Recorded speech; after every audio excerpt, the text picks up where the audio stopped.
বিশ্বাস নকৰিব যে বিঘা মাটিত 10 মোন সৰিয়হ পৰে বুলি পেলাই।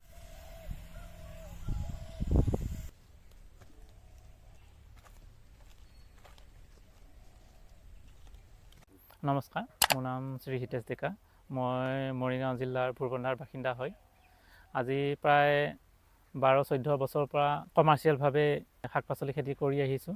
এবিঘা মোৰ ইয়াত দেখিব পাব কেপচিকাম পুলি আমাৰ ধৰক লগোৱা হৈছে আজি 15-20 দিন হৈছে। এবিঘা মাটিত কেপচিকামৰ পুলি 4,000 পৰা 4,500 লাগে আৰু মোৰ 5,000 পুলি আছে। মোৰ যিহেতু 1.5 বিঘা মাটি আছে, 5,000 পুলি আছে। আপোনালোকে যদি এনেধৰণৰ ভিডিঅ' চাব বিচাৰে, আমাৰ অসমৰ বিভিন্ন ঠাইত খেতিয়কসকলে কাম কৰি আছে, কোনোবাই ভালদৰে ব্যৱসায় কৰি আছে, কোনোবাই সংগীতৰ ক্ষেত্ৰখনত জড়িত হৈ আছে, যিয়ে আনকো অনুপ্ৰাণিত কৰিছে। আৰু আমাৰ চেনেলটো আপোনালোকে ছাবস্ক্ৰাইব কৰি ল'ব, কিয়নো আমাৰ চেনেলটো অসমৰ আটাইতকৈ বেছিকৈ চোৱা চেনেল হ'বলৈ গৈ আছে। আমি বিশ্বাস ৰাখিছোঁ, কিয়নো আমি ভাল ভাল কণ্টেণ্ট আপোনালোকৰ মাজলৈ লৈ যাম, যি চাই আপুনিও নতুনকৈ কিবা এটা আৰম্ভ কৰিব পাৰিব আৰু আপুনিও উৎসাহিত অনুভৱ কৰিব। মোৰ দেউতা খেতিয়ক, মোৰ দেউতাকো খেতিয়কে আছিলে আৰু যিহেতু খেতিয়কৰ ল'ৰা, মই পঢ়ি শুনি পেলাই খেতি কৰিম বুলি পেলাই মানে আগবাঢ়ি আহিছোঁ। বছৰেকত মোটামুটি 4 পৰা 5 লাখ টকা লাভ থাকে আৰু এনেতো ডেইলি এজন থাকেই, বাকী যেতিয়া কামৰ প্ৰেছাৰ বেছি হয় 4জন 5জন 10জনলৈ লাগে। মানে যেতিয়া বেড বনাবলগীয়া হয় 8জন লাগে, কেতিয়াবা 10জন লাগে, তেনেকৈ আৰু। প্ৰথমতেতো খেতি কৰোঁতে ইমান পইচা লগা নাছিলে। ঘৰৰ ধান চান বেছি হ'লে, কিবা কিবি বেছি হ'লেও মানে আমি খেতিখিনি কৰিছিলোঁ। এইখিনি মোৰ এতিয়া বন্ধাকবি হৈছে, আজি 1 মাহ হৈ গৈছে মোটামুটি। 1 মাহত মানে ধৰক আৰু 20-25 দিনত আমি হাৰ্ভেষ্টিং কৰিব পাৰিম। এইটো ভেৰাইটি আছিল আপোনাৰ চিনজেণ্টা কোম্পানীৰ BC51। ইয়াক ধৰক 55 পৰা 60 দিনত হাৰ্ভেষ্টিং কৰিব পৰা হৈ যায়। আৰু বিশেষভাৱে আমাৰ ধৰক আমি যিটো মাটিত চাহ কৰোঁতে প্ৰথম লাষ্ট চাহত আমি ধৰক গোবৰ সাৰ দিছোঁ।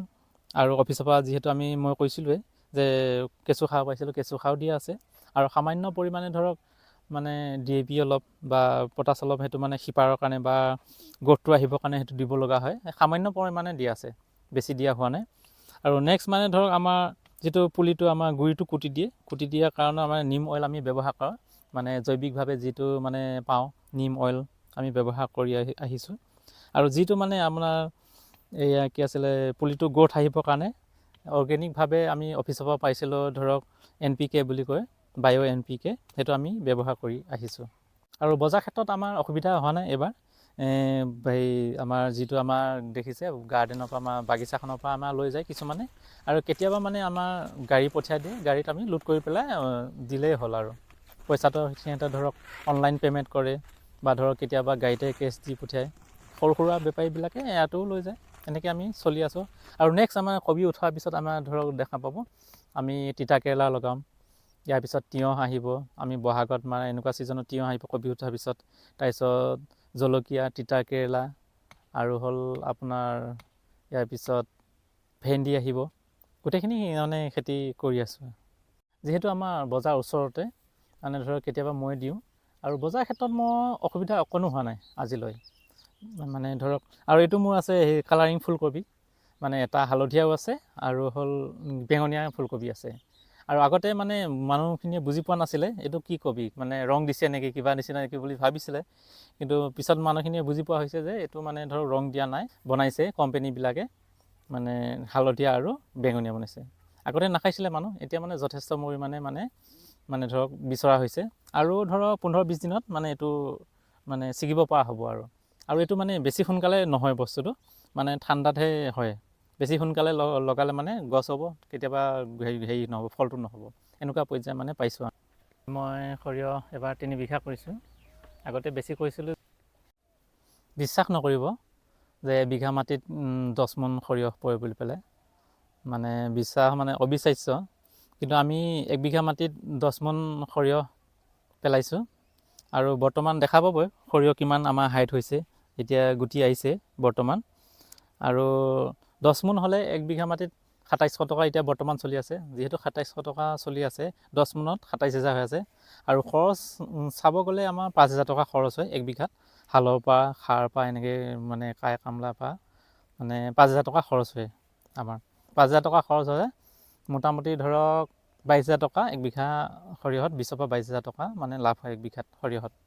ইয়াতে মোৰ নিজাববীয়াকৈ 4 বিঘা মাটি আছে, তাৰে বাকী টোটেল 18 বিঘা। 18 বিঘাত মানে গোটেইখিনি আৰু 14 বিঘা লিজত লোৱা মাটি আছে। বছৰেকীয়া ধৰক আমি কিছুমানক ধান দিবলগীয়া হয় আৰু কিছুমানক পইচা দিবলগীয়া হয়। এনে বছৰেকীয়া ছিষ্টেমত আমি চুক্তি হিচাপে কৰি আছোঁ আৰু বছৰেকত মানে 4,000 দিবলগীয়া হয়, কিছুমানৰ 5,000, কিছুমানৰ হ'ল 3,000, মাটি অনুপাতে হয় আৰু তেনেকুৱা। বৰ্তমান আলু খেতি এবিঘা লগাইছোঁ, আগতীয়াখিনি এবিঘা লগালোঁ আৰু পিছত মানে ধৰক এবিঘা লগাইছোঁ। মুঠ 2 বিঘা মানে আলু খেতি লগাইছোঁ। এইখিনি ধৰক লগোৱা আজি 1.5 মাহ হৈছে আৰু 1-1.5 মাহৰ পিছত আমি হাৰ্ভেষ্টিং কৰিব পাৰিম। আৰু এইখিনি লগোৱা আজি 10 দিন হৈছে। নেক্সট আমি এইখিনি লগাইছোঁ আলু, এইখিনি কিনি পেলাই লগাইছোঁ আৰু এইখিনি অফিচৰ পৰা মই চিটখিনি পাইছিলোঁ, মানে 1 বিঘাৰ কাৰণে পাইছিলোঁ। আমাৰ কেতিয়াবা মানে বজাৰ হয়, কেতিয়াবা বজাৰ ডাউন থাকে, কেতিয়াবা লছ হয়, কেতিয়াবা লোকচান মানে ধৰক লাভ হয়, সেইটো থাকেই।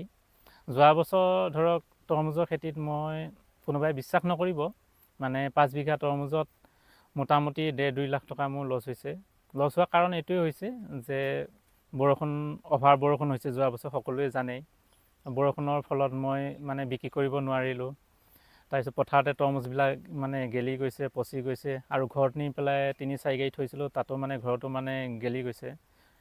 মানে বেপাৰীবিলাকে ধৰক যিহেতু বৰষুণৰ ছিজন, বৰষুণত মানে তৰমুজটো কোনেও নাখায়, সেইটো কাৰণে মানে যোৱা বছৰ মানে লছৰ মানে সন্মুখীন হ'বলগীয়া হৈছে আৰু এই খেতিখিনিত আমি ধৰক অকল কেমিকেলে ব্যৱহাৰ নকৰোঁ, আমি জৈৱিকভাৱেও কৰি আছোঁ। আৰু যিহেতু চৰকাৰে জৈৱিক ক্ষেত্ৰত যথেষ্ট মানে উদগনি জনাইছে, আমি জৈৱিকভাৱেও কৰিবৰ কাৰণে চেষ্টা কৰি আহিছোঁ। জৈৱিকভাৱে যদিও কৰিছোঁ, মানে অলপ হ'লেও কেমিকেল দিবলগীয়া হৈছে। আমি বৰ্তমান ধৰক অফিচৰ ফালৰ পৰা ডিষ্ট্ৰিক্ট এগ্ৰিকালচাৰ অফিচৰ ফালৰ পৰা মানে কেঁচু সাৰ লাভ কৰিছোঁ, কিছুমান জৈৱিক সাৰ লাভ কৰিছোঁ, সেইবিলাকো ব্যৱহাৰ কৰোঁ। আৰু তাৰ সমান্তৰালভাৱে আমি ধৰক কীটনাশক মানে ধৰক মানে হিচাপে দিছোঁ, কেমিকেলবিলাকো ইউজ কৰি আহিছোঁ আমি। যদিও লোকচান সন্মুখীন হৈছোঁ, কেতিয়াবা ভাগৰি পৰিছোঁ, যদিও মানে যিহেতু মই এইটোকে বৃত্তি বুলি লৈছোঁ, তাক লৈ মানে ধৰক অৱহেলা কৰা নাই। যদিও মানে মনত বেয়া লাগিছিল, খেতিখিনি লছ হৈছে, যথেষ্ট লছ হৈছে, কিন্তু মই ভাগৰি পৰা নাই, কাৰণ এইটোৱে মোৰ বৃত্তি। যিহেতু লছ হ'লেও মানে কৰিম বুলি মই ভাবিছোঁ আৰু ইয়াতে আমি দুটা কথা আমি জানিলোঁ। এটা হৈছে আপুনি কেনেদৰে কৰি সফল হৈছে। বেছিভাগ ভিডিঅ'ত কি হয়, সফলতাৰ কাহিনী হিচাপে দেখুৱায় গোটেই ভিডিঅ'বোৰত, চাই ভাল লাগে, কিন্তু কেনেকৈ আৰম্ভ কৰিছে সেই কথা বতৰাখিনি আলোচনা নহয়। এতিয়া আমি আজি ইয়াতে প্ৰায় 6-7টামান খেতিৰ বিষয়ে আপোনাৰ পৰা পুংখানুপুংখ বিষয়ে মানে জানিবলৈ চেষ্টা কৰিলোঁ। আৰু নাম্বাৰ যিহেতু দিয়াই থাকিব, যদি কোনো নতুন খেতিয়কে আৰম্ভ কৰিব বিচাৰিছে কিন্তু তেওঁ মানে ভাবিবলৈ পৰা নাই যে কেনেকৈ আৰম্ভ কৰিম, কি কি সমস্যা থাকিব পাৰে, আপোনাৰ পৰা পৰামৰ্শ ল'ব পাৰে। নিশ্চয় 12 বছৰ বহুত ডাঙৰ অভিজ্ঞতা। আপুনি বিভিন্ন খেতিৰ লগত জড়িত হৈছে। ধান কৰিছে, আপুনি শালি খেতি কৰিছে, মাকৈ কৰিছে, তৰমুজ কৰিছে, বন্ধাকবি, ওলকবি, ব্ৰকলি, পিঁয়াজ কৰিছোঁ, আলু আছে, কেপচিকাম আছে, ভোট জলকীয়াও কৰিছিলে। তাৰ মানে এজন খেতিয়কে আমাৰ অসমৰ পৰিৱেশত যিমানখিনি খেতি কৰিব পাৰে সকলোখিনিয়ে চাগে আপুনি কৰিছে। প্ৰায়খিনি কৰিছোঁ। গতিকে অভিজ্ঞতা আছে, কোনখিনি সময়ত কেনেধৰণৰ বেমাৰ লাগিব পাৰে আৰু কি বেমাৰ লাগিলে কোনটো ছিজনত কি খেতি কৰিলে ভাল হয়, তেনেকুৱা আৰু সমস্যা আছে। খেতি বাতিত সমস্যা আছে, সমাধানো কিন্তু আছে। সমাধান কোনে দিব? যিসকলে কৰি অভিজ্ঞ হৈছে। দেখা পাওঁ ফেচবুকতো বহুত খেতিয়ক আছে, মানে কৈ থাকে, দেখাই থাকে, কিন্তু কিবা এটা সুধিলে জনাব নোৱাৰে। তেতিয়া আমি বুজি পাই যাওঁ তেওঁ কেনেধৰণৰ খেতি কৰি আছে। আৰু সেইকাৰণে আমাৰ উদ্দেশ্যটো কি, যিসকলে সঁচাকৈ কৰি আছে, কাৰণ কথা পাতিলে গম পোৱা যায় তেওঁ কি সমস্যা পাইছে, সমাধান তেওঁৰ হাতত যদি আছে, তাৰ মানে কি বিচাৰিব লাগিব, নহয় জানো? মানে এতিয়া কিছুমান সমস্যা আমি বাৰু সমাধান কৰিবও নোৱাৰোঁ। এতিয়া যিটো ক'লে, যেতিয়া আপোনাৰ বেছি বৰষুণ হ'ব, তৰমুজ আপুনি কি কৰিব? আমাৰ হাতত লাহে লাহে আমি বহুতে চিন্তা কৰিছে হয়তো সমাধানৰ কাৰণেও, কিবা এটা সমাধান ওলাব। এতিয়া কিছুমান বস্তু আমি নোৱাৰোঁ সমাধান কৰিব। এতিয়া ধৰি লওক কেপচিকাম যদি আপোনাৰ কেতিয়াবা দাম কমি গ'ল, আমি আচাৰৰ বাবে চিন্তা কৰিব পাৰোঁ, ফুড প্ৰচেছিং যিখিনি কৰিব পাৰোঁ আমি চিন্তা কৰিব পাৰোঁ। কিন্তু শাক পাচলি বা অন্যান্যখিনি যিখিনি 2-3 দিন, 4 দিন, 5 দিনৰ পাছত নিজে নিজে বেয়া হৈ যায়, সেইখিনিতো আমি একো কৰিব নোৱাৰোঁ। আমি সঠিক সময়ত বজাৰখন পাবই লাগিব। আৰু কৃষকে যদি বজাৰ পায়, ভাল দাম এটা পায়, তেনেহ'লে আগবাঢ়ি যোৱাত অসুবিধা একো একো নাই একো নাই আপোনাৰ যিমানখিনি বিনিয়োগ কৰিছে সেইখিনি আহি আছে আহি আছে আপোনাৰ পৰিয়ালটো ভালদৰে চলি আছে ইয়াৰ পৰা আপুনি খোৱা খাদ্যত বেছি খৰচ কৰিব লগা হোৱা নাই ধান আছে চাউলকেইটা পাইছে পাইছোঁ আপুনি সৰিয়হ পাই মিঠাতেল ইয়াতে যিমানখিনি শাক পাচলি দেখিছোঁ ঘৰতো খাই আছোঁ লগতে মানে বিক্ৰী কৰি মানে উপাৰ্জন কৰি আছোঁ ঘৰখন চলি আছে হয় গোটেইখিনি এই খেতি ব্যৱস্থাৰ জৰিয়তে আপোনাৰ হৈ আছে আৰু সপোনো দেখিছে ইয়াতকৈ ডাঙৰ প্ৰযুক্তিবিদ্যাৰে যাতে কৰিব পাৰোঁ সেইটো কৰিলে এতিয়া দেখিছোঁ আপুনি ক'লে 18 বিঘা মাটিত কৰিছে অনাগত দিনত ভালদৰে হ'লে হয়তো 100 বিঘা 180 বিঘা এইফালে মাটি দেখি আছোঁ সকলোফালে কোনোবাই কুঁহিয়াৰ কৰিছে সৰিয়হ কৰিছে আৰু সেইটো আমাৰ কাৰণে ভাল লগা হৈ পৰিব ভাল লক্ষণ এইবিলাক আৰু তেনেধৰণৰ কথা বতৰা আলোচনা হ'ব লাগে আৰু সঁচাকৈ আজি আপোনাৰ সৈতে এই কথা বতৰাখিনি যে পাতিছোঁ